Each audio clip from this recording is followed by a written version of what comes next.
জনাব মির্জা ফখরুল ইসলাম আলমগীরের একটি সাক্ষাৎকার প্রকাশিত হয়েছে।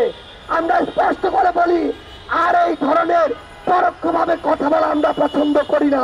জাতীয় নাগরিক পার্টিকে এখন আর কোনো শক্তি মনে করে না বিএনপি। জামায়াতে ইসলামীকে আর মাথায় উঠতে দেবে না। দলটির যত না শক্তি, বিএনপি অকারণে তার চেয়ে বেশি গুরুত্ব দিয়েছে।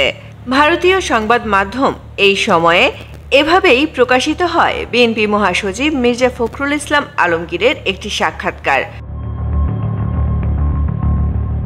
সাক্ষাৎকারটির বিভিন্ন অংশ বিভিন্ন গণমাধ্যম ও সামাজিক মাধ্যমে প্রকাশিত হলে এ নিয়ে রাজনৈতিক অঙ্গনে ব্যাপক আলোচনা তৈরি হয়।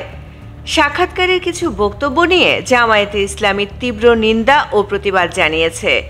প্রতিক্রিয়া জানিয়েছে এনসিপি নেতারাও। তারা ক্ষমতায় আসার জন্য জনগণের আস্থা যখন প্রতিনিয়ত হারাতে বসেছে, তখন কি আবার তারা ভারতের সাথে নেগোসিয়েশন করে তাদেরকে খুশি করে আওয়ামী লীগকে পিঠ চাপড়ে জাতীয় পার্টির সাথে নেগোসিয়েশন করে তারা কি এই বাংলাদেশে নতুন করে ক্ষমতায় আসতে চায় কিনা?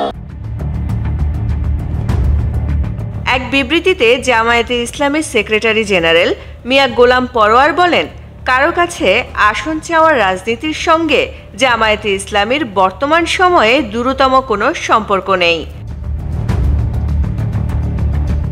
এদিকে এনসিপির আহ্বায়ক নাহিদ ইসলাম তার দলের বিষয়ে সাক্ষাৎকারে দেয়া বক্তব্যের বিষয়ে বলেছেন, এনসিপি কোনো শক্তি কি শক্তি নয়, এটা রাজপথে ভোটের মাঠে জনগণই রায় দেবে।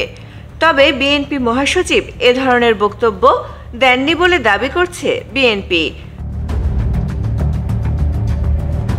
পত্রিকাটিতে তার বক্তব্য ভুলভাবে উপস্থাপিত হয়েছে বলে জানিয়েছে দলটির মিডিয়া সেল। মঙ্গলবার বিএনপি মিডিয়া সেলের সদস্য সাইরুল কবির খান এক বিবৃতিতে এ তথ্য নিশ্চিত করেন।